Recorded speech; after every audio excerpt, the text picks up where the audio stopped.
Hello friends, আপনারা কেমন আছেন? আশা করি আপনারা সকলেই ভালো আছেন। প্রভাব একাডেমি কোচিং পরিবারে আপনাদেরকে সকলকেই স্বাগত জানাই। আপনাদের জন্য আজকের এই ভিডিওটি অত্যন্ত গুরুত্বপূর্ণ হতে চলেছে। কেন আপনাদেরকে বলে রাখি, ডিএ সংক্রান্ত আবারও একটি গুরুত্বপূর্ণ আপডেট কিন্তু শেয়ার করতে চলে এলাম। চলুন তাহলে দেখে নেওয়া যাক কি গুরুত্বপূর্ণ আপডেট উঠে আসছে। সুপ্রিম কোর্ট খুলতেই দায়ের হয়ে গেল আদালত অবমাননা মামলা। কি বলছেন আইনজীবী, চলুন তাহলে দেখে নেওয়া যাক। কলকাতা হাইকোর্টের ডিএ মামলা নিয়ে রাজ্য সরকারের বিরুদ্ধে আদালত অবমাননার মামলা দায়ের করা হয়েছে। এই মামলার বিষয়ে আইনজীবী ফিরদৌস শামীমের সঙ্গে একটি সাক্ষাৎকারে বিস্তারিত আলোচনা করা হয়েছে। রাজ্যের সরকারি কর্মচারী এবং পেনশনভোগীদের জন্য এই মামলাটি অত্যন্ত গুরুত্বপূর্ণ। এই মামলার মূল কারণ হল রাজ্য সরকার সুপ্রিম কোর্টের নির্দেশ মেনে নেয়নি। শীর্ষ আদালতে নির্দেশ থাকা সত্ত্বেও রাজ্য সরকার ডিএ পরিশোধ না করায় আদালত অবমাননার অভিযোগ আনা হয়েছে।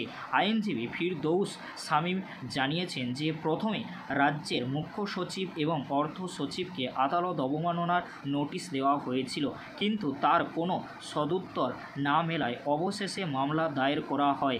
এই মামলার নম্বর 35,252/2025। আরও কি গুরুত্বপূর্ণ আপডেট উঠে আসছে আপনাদেরকে জানিয়ে রাখি। আইনজীবী ফিরদৌস শামীম জানিয়েছেন যে এই মামলাটি মাননীয় বিচারপতি সঞ্জয় ক্যারলের বেঞ্চে উল্লেখ করার চেষ্টা করা হবে, কারণ তিনি মূল রায় দিয়েছিলেন। তাদের লক্ষ্য হলো আগামী 4 আগস্টের আগেই এই মামলার শুনানি শুরু করা, কারণ ওই দিনই বিচারপতি ক্যারলের বেঞ্চে পরবর্তী শুনানির দিন ধার্য রয়েছে।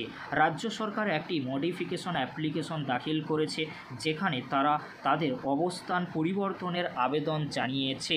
তবে ফিরদৌস শামীমের মতে এই অ্যাপ্লিকেশনটি গ্রহণযোগ্য নয়, কারণ এতে স্ববিরোধী মন্তব্য রয়েছে। তিনি মনে করেন এই অ্যাপ্লিকেশন রাজ্য সরকারের সমস্যা আরও বাড়াবে। তাদের আইনি টিম রাজ্য সরকারের মডিফিকেশন অ্যাপ্লিকেশনের প্রতিটি পয়েন্ট খণ্ডন করার জন্য প্রস্তুত রয়েছে। রাজ্য সরকারের বিরুদ্ধে যে যুক্তিটি নিয়ে আসা হয়েছে, আইনজীবী ফিরদৌস শামীম রাজ্য সরকারের দ্বিমুখী নীতির কঠোর সমালোচনা করেছেন। তিনি বলেন, একদিকে রাজ্য সরকার বলছে যে কর্মচারীদের বকেয়া ডিএ দেওয়ার মতো পর্যাপ্ত তহবিল তাদের কাছে নেই, অন্যদিকে তারা বিভিন্ন উৎসব এবং অনুষ্ঠানের জন্য প্রচুর অর্থ ব্যয় করছে। এই দুটি বিষয় একসঙ্গে চলতে পারে না। কর্মচারীদের ন্যায্য পাওনা থেকে বঞ্চিত করে উৎসব অনুষ্ঠানে বিপুল অর্থ ব্যয় করা যুক্তিসঙ্গত নয়। এই মামলায় পেনশনভোগীদের দুর্দশার বিষয়টি বিশেষভাবে তুলে ধরা হয়েছে।